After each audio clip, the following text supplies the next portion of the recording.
Heureux celui qui a pour secours le Dieu de Jacob, qui met son espoir en l'Éternel, son Dieu. Alléluia. Amen. Nous allons retenir un mot, le mot espoir. Dans ce psaume 146, nous retenons ce mot espoir. Et je voudrais, à travers ce mot espoir, avec la grâce de Dieu, voir 6 réalités qui nous concernent. L'espérance est un mot qui ressemble à espoir. L'espérance, c'est une grande doctrine chrétienne. Elle inclut Christ, nos richesses, la vie éternelle. L'espoir, c'est un mot plus commun que tout le monde utilise. L'espérance, c'est plus un mot théologique.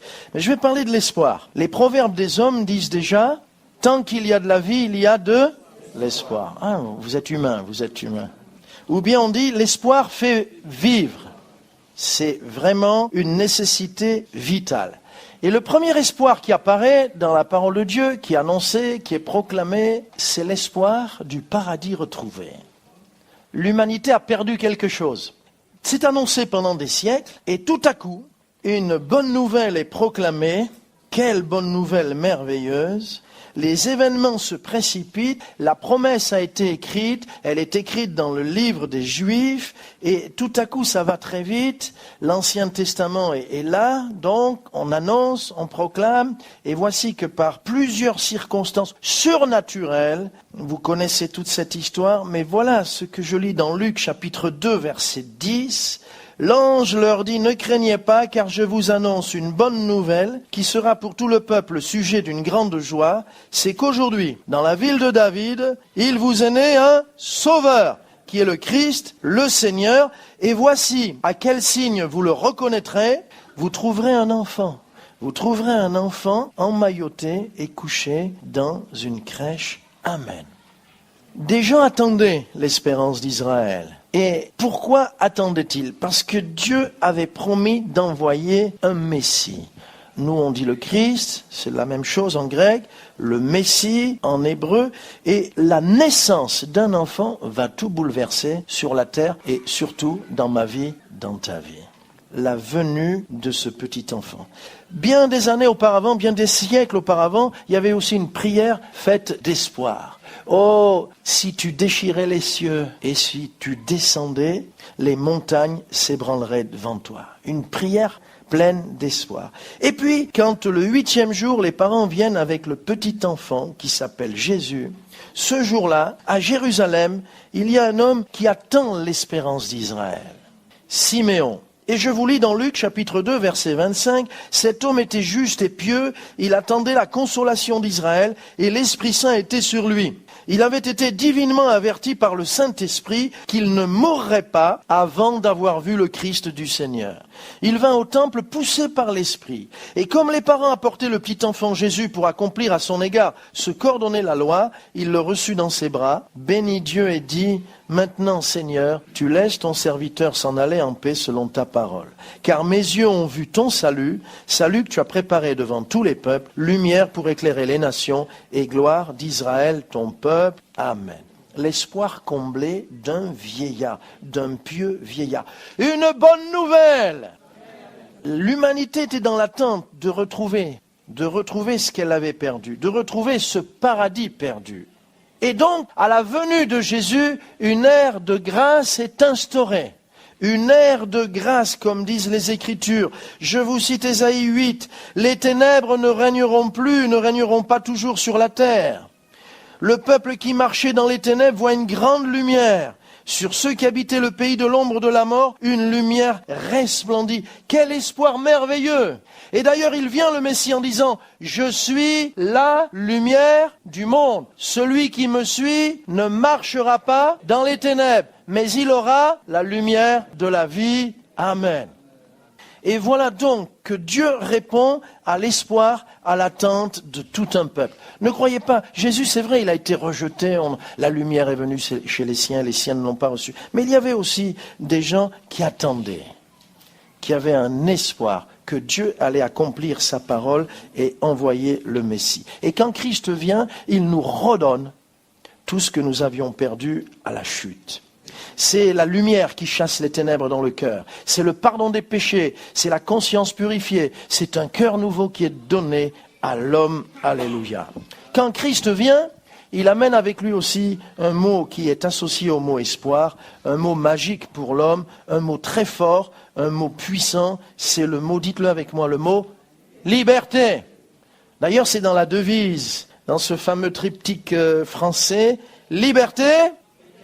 Bon, la suite, c'est pas très juste, et puis l'autre non plus.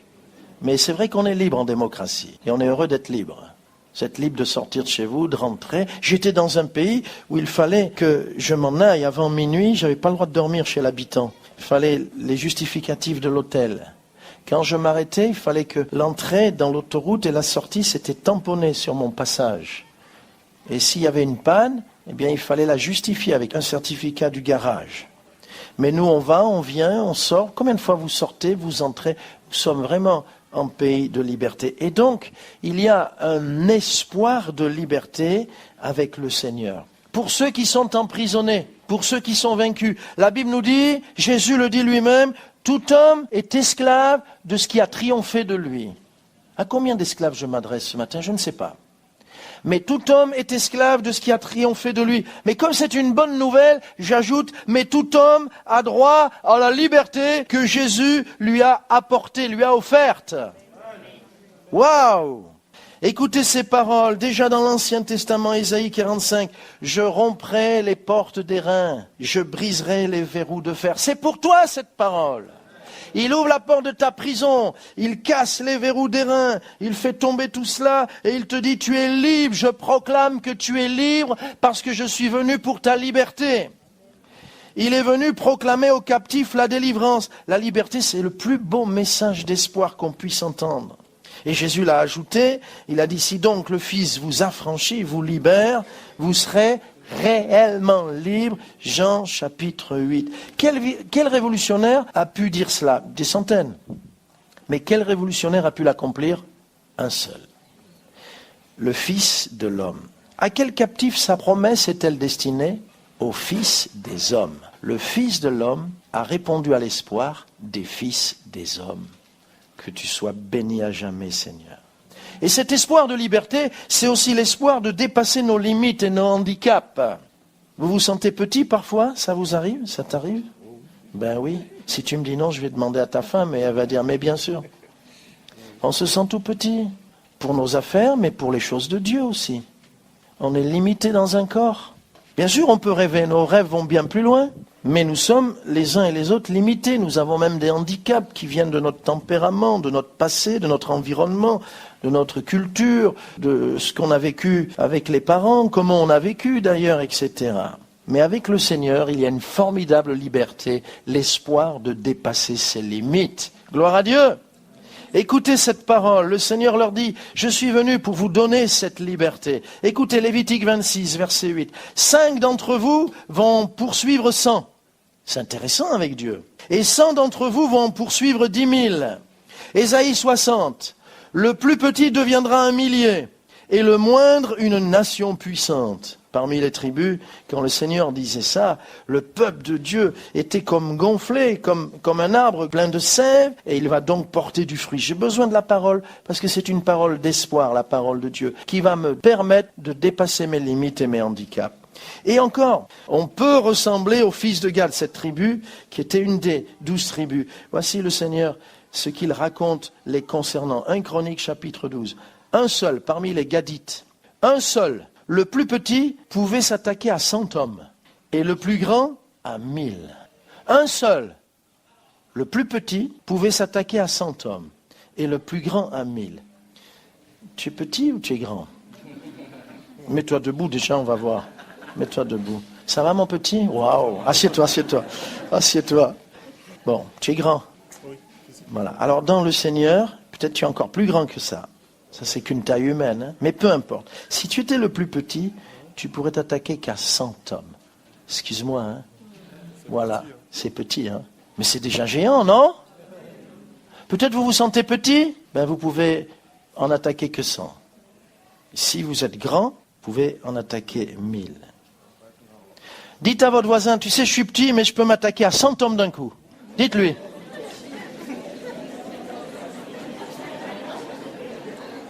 « 100 hommes.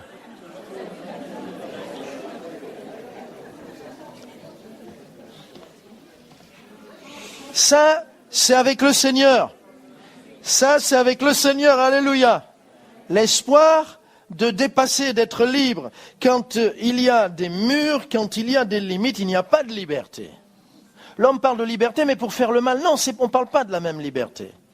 L'homme a l'espoir. Je me souviens, nous, quand on était gamins, on en a fait des bêtises. Mais le désir, c'était atteindre la majorité. Après, je fais ce que je veux. Je ne suis pas libre. Les parents, la maison, les règlements, le machin, les profs, tout ça. Après, je fais ce que je veux. Dieu parle du véritable espoir qui est placé dans la véritable liberté. Dépasser tes limites et faire des choses extraordinaires, et tu peux les faire. Le plus petit peut s'attaquer à 100 hommes. Waouh! Et quand on parle d'espoir, encore un élément important, encore une réalité qui me concerne, l'espoir d'un nouveau départ. Qui n'a jamais rêvé de refaire sa vie? Pas vrai? Il y a des trucs qu'on a réussi, mais il y a des trucs qu'on a vraiment, dites le mot, raté.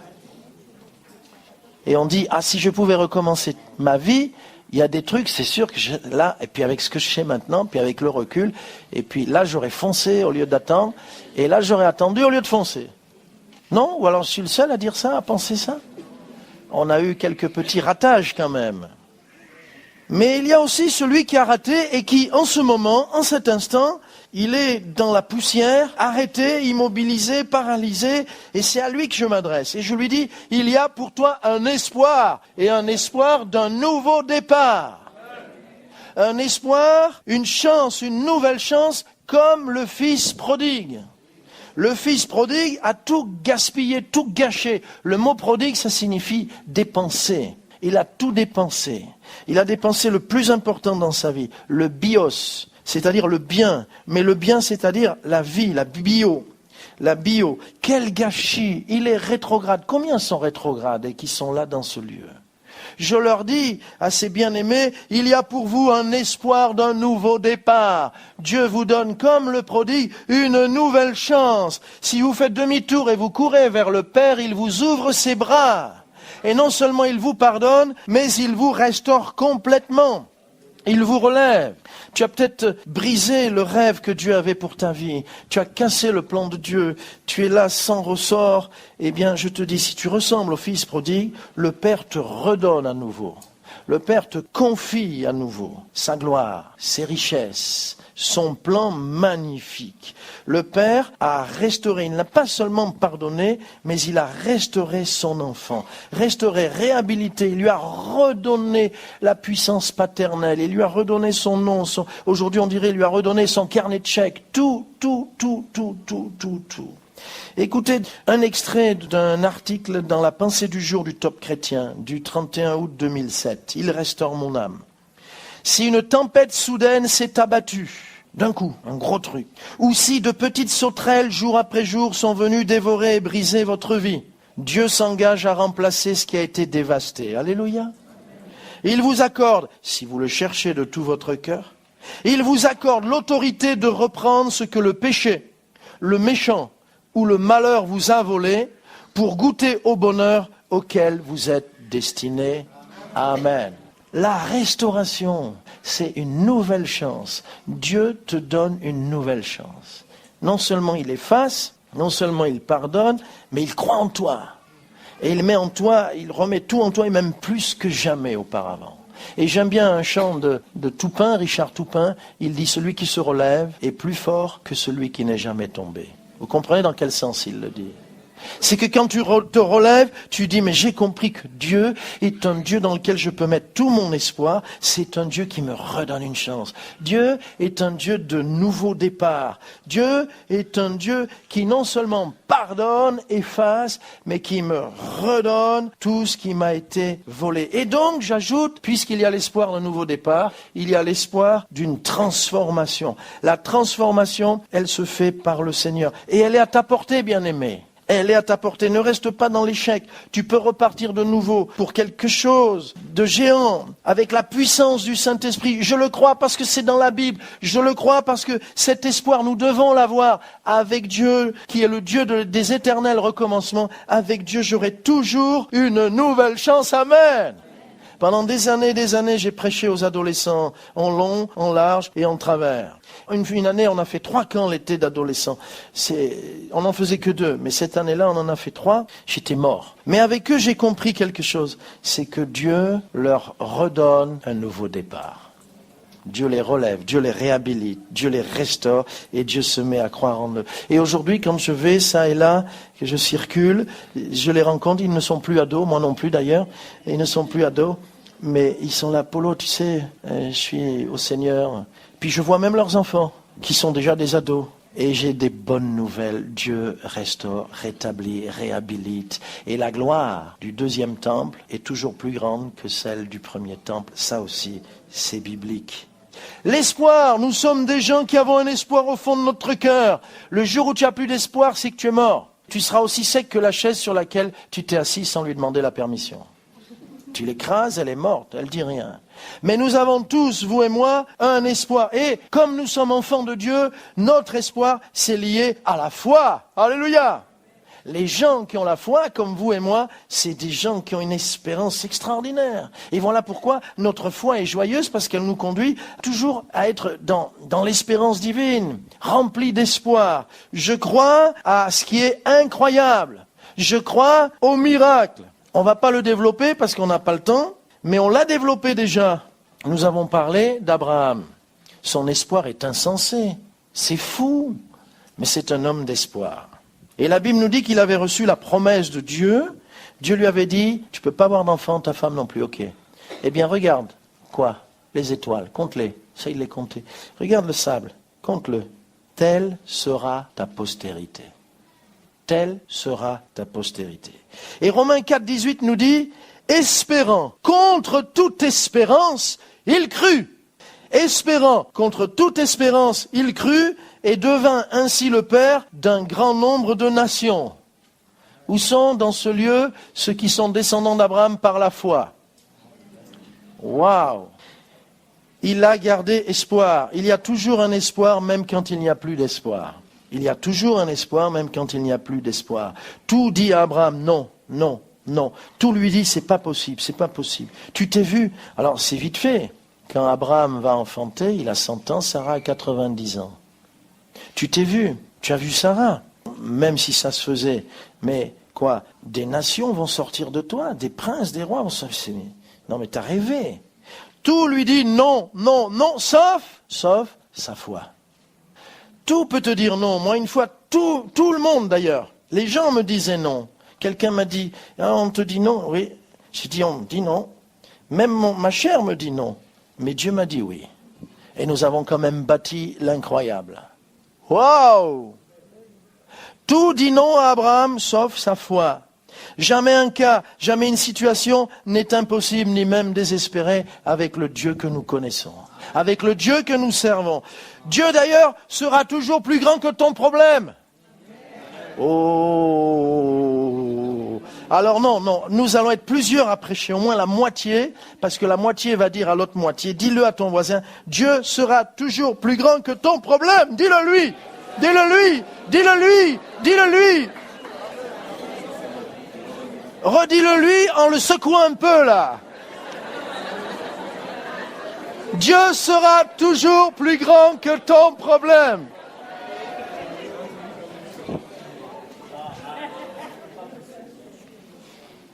Et donc, la foi va avec le miracle, l'espoir, ça va avec la foi.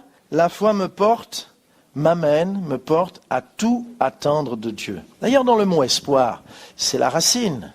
Espérer. Et espérer, c'est attendre. En espagnol, c'est le même mot. Hein? Esperar, esperar. Attendre.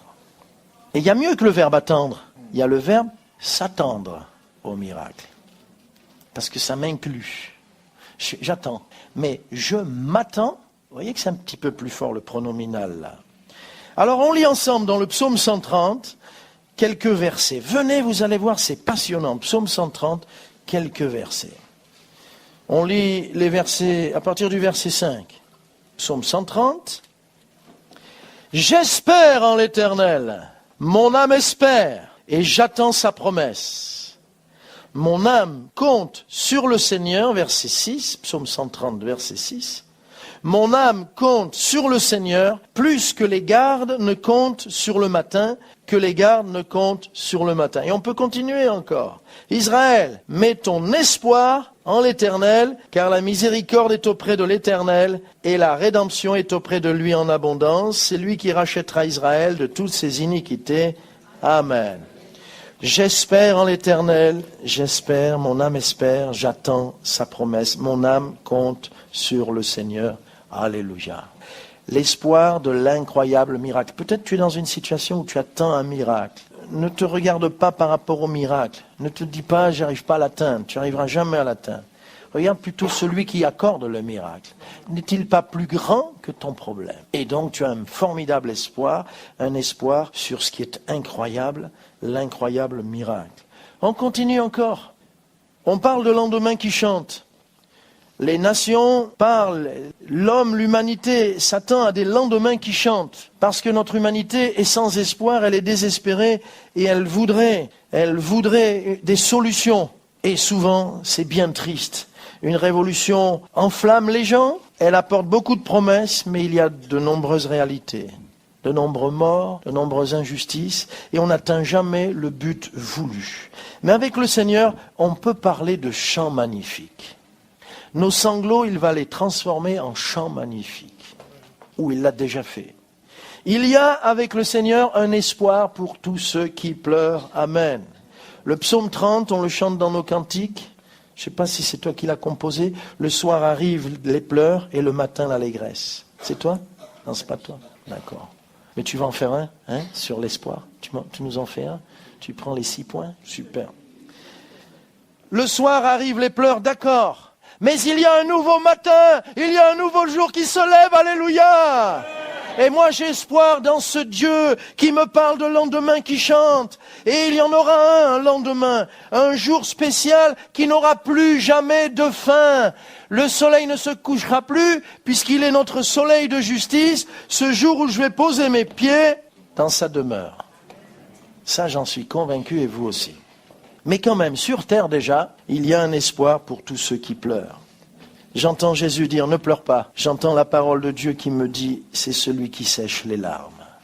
C'est celui, j'entends le cantique des cantiques, il fait venir un nouveau printemps. On entend le chant de la tourterelle. Le printemps est arrivé, c'est fini les larmes, c'est fini l'hiver, c'est fini le froid. Arrive la chaleur, la joie, la fête.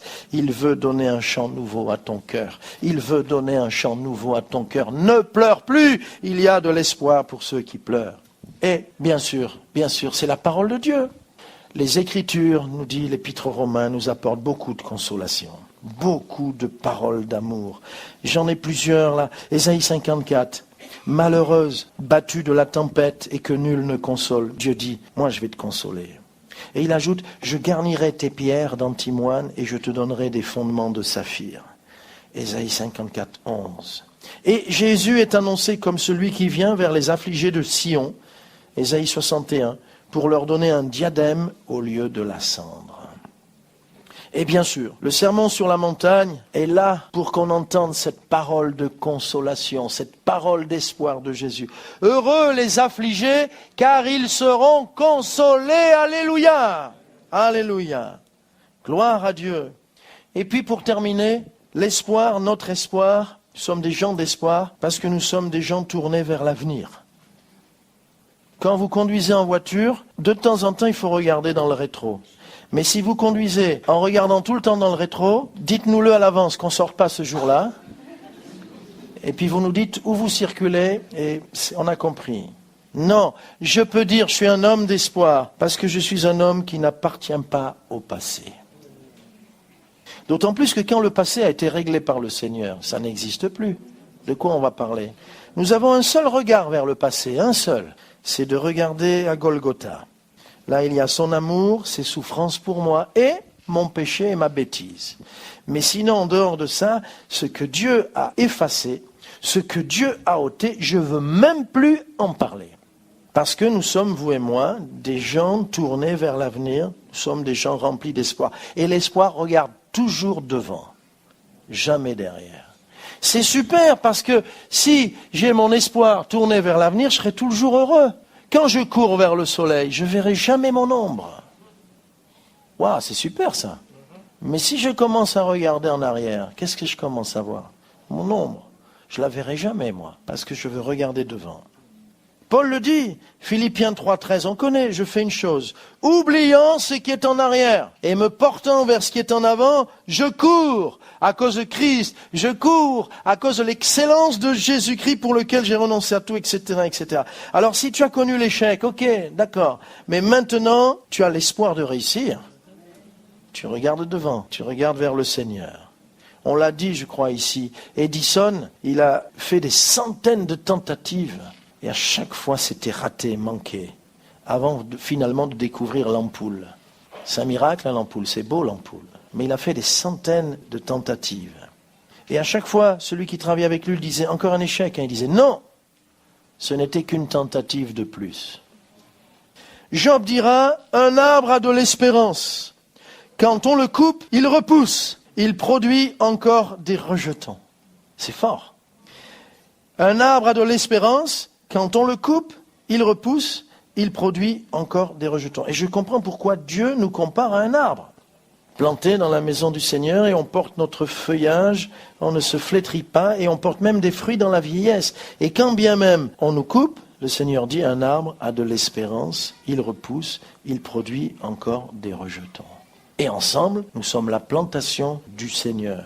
Alors, bien sûr, si je suis tourné vers l'avenir, j'aime bien cette expression. C'est la plus juste expression. C'est pas j'aurai des projets, c'est pas je vais m'occuper de projets, mais en français, le terme, l'expression la plus juste, c'est nourrir des projets. Et l'enfant de Dieu, dont l'espoir est tourné vers l'avenir, nourrit sans cesse des projets. Tu vas nourrir des projets jusqu'à ce que le Seigneur vienne te chercher. J'espère. On a toujours, avec le Seigneur, cet espoir de projets qui sont en train de s'accomplir, en chantier, peu importe, mais ça, c'est nous. Et la femme vertueuse dont on a parlé il y a quelques mois, elle pense à un champ et elle l'acquiert. Vous vous souvenez de ce message, Proverbe 31 ? Elle pense à un champ et elle l'acquiert. Elle pense, elle fait des projets. Peut-être elle a écrit des choses.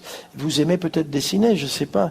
Elle s'est dit, bon, ben là, on va planter ça. Là, peut-être qu'on va faire ça. Là, on va construire une petite cabane pour les bergers.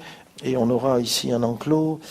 Peu importe. Mais elle médite. Elle prend du temps à concevoir des choses. Et Dieu nous appelle à concevoir sans cesse des choses pour sa gloire, pour vos bien-aimés, pour la maison, bien sûr. On nourrit sans cesse des projets. Amen. Nous sommes des gens, donc, remplis d'espoir. Et parmi tout ce qu'il y a dans notre cœur, gardons l'espoir que Dieu va bénir ce pays. Amen. Vous le croyez que Dieu va bénir et guérir notre pays? Moi, je le crois. Il va y avoir des temps de rafraîchissement, bénédiction, des temps d'effusion du Saint-Esprit. Moi, je sais que ces temps viennent. Notre espoir suprême, c'est bien sûr l'attente de celui qui va revenir. Il l'a promis, il va venir nous chercher. Mais en attendant, notre espoir, c'est que Dieu bénisse ce pays. Il est en train de changer la société et il veut commencer en bas comme en haut comme en bas. Il veut bouleverser toutes les structures de la société. Amen et amen. Hier, j'ai pu parler à une ministre et je lui ai dit, dans tout ce qui a été dit, c'est bien l'analyse de la crise. C'est une très bonne analyse. Pourquoi il y a eu la crise. Et les éléments de réponse, c'est très bien aussi. J'ai dit, mais Madame la Ministre, parce que je sais que c'est une croyante. J'ai dit, Madame la Ministre, c'est dommage que dans le public, on n'ait pas eu le micro, mais moi je voulais intervenir pour dire, il manque une dimension spirituelle. Elle me dit, je sais. Et je savais qu'elle savait. J'ai dit, parce que Jésus a dit, l'homme ne vivra pas de pain seulement, mais de toute parole. Et alors je lui ai parlé, elle avait les larmes aux yeux, et je lui ai dit, on va se revoir, elle m'a dit, oui, j'y compte, alléluia. Dieu est en train de faire des choses formidables, et moi j'ai espoir que c'est rien du tout ce qu'on voit là, j'ai espoir que Dieu va faire de grandes choses, il va bénir et guérir notre pays, d'en haut jusqu'en bas, d'en bas jusqu'en haut, les SDF, les ministres, et tout ce monde-là, pour la gloire de son nom. Amen. Alors, rapidement, l'espoir du paradis retrouvé, c'est-à-dire le grand salut de Dieu. Le Messie est venu. Si tu n'es pas encore au Seigneur, découvre ce que Dieu t'annonce par la bonne nouvelle. Découvre cette grâce. 2, l'espoir de la liberté. Attends-toi ce matin à ce que cela s'accomplisse dans ta vie. Que tes chaînes tombent vraiment. Alléluia! Et que tu sois vainqueur, libéré de ta prison. 3, un nouveau départ. Tu peux recommencer. Dieu veut même que tu recommences. Il te donne une nouvelle chance. 4, nous l'avons dit, attends-toi à l'incroyable miracle. Tout le monde te le dit que c'est pas possible. Super, c'est bien. Ça sera vraiment un miracle. Gloire à Dieu. Tout le monde te dit non? Que ta foi soit tournée vers celui qui te dit oui. L'espoir de lendemain qui chante. Tu pleures, tu as été trahi, abandonné. Le Seigneur vient te consoler, toucher ton cœur, t'apporter ses paroles d'affection et d'amour. Et tu vas même être étonné, il va accrocher un sourire à tes lèvres. Tu vas te mettre à chanter. Ça, c'est l'espoir pour ceux qui pleurent. Et enfin, nous sommes des gens tournés vers l'avenir et nous n'avons encore rien vu de Dieu, de sa puissance. Nous savons qu'il prépare de grandes choses pour notre pays. Il va bouleverser toute la société et il va même aller au-delà de cette nation. Au-delà de notre pays, alléluia! Alors, tous ceux qui ont l'espoir dans le Seigneur, tous ceux qui sont capables de dire « En Dieu, il y aura toujours de l'espoir », je leur demande de se lever et de crier à Dieu « Merci, merci, merci ». Il est le Dieu de toute espérance. Il est le Dieu qui communique de l'espoir. Il est le Dieu qui nous encourage. Il est le Dieu qui nous relève. Il est le Dieu qui nous parle, alléluia. Il nous parle, alléluia. Il nous parle, il nous parle, il nous parle. Et il nous parle pour nous encourager. Relève-toi, ne reste pas abattu. Relève-toi, mets-toi à marcher pour le Seigneur. Ne pleure plus. Ne regarde plus aux temps anciens, aux jours passés. Regarde devant toi. Cours vers le soleil. Cours vers le soleil de justice. Crois à l'incroyable. Mets-toi à croire au miracle. Ne dis plus non. Dis oui, c'est possible en Dieu. Il y a de l'espoir pour ceux qui se confient en Dieu. En toi, Seigneur, il y aura toujours de l'espoir. Alléluia. Accorde-nous des victoires ce matin. Que le plus petit, comme tu l'as dit, se jette sur une centaine.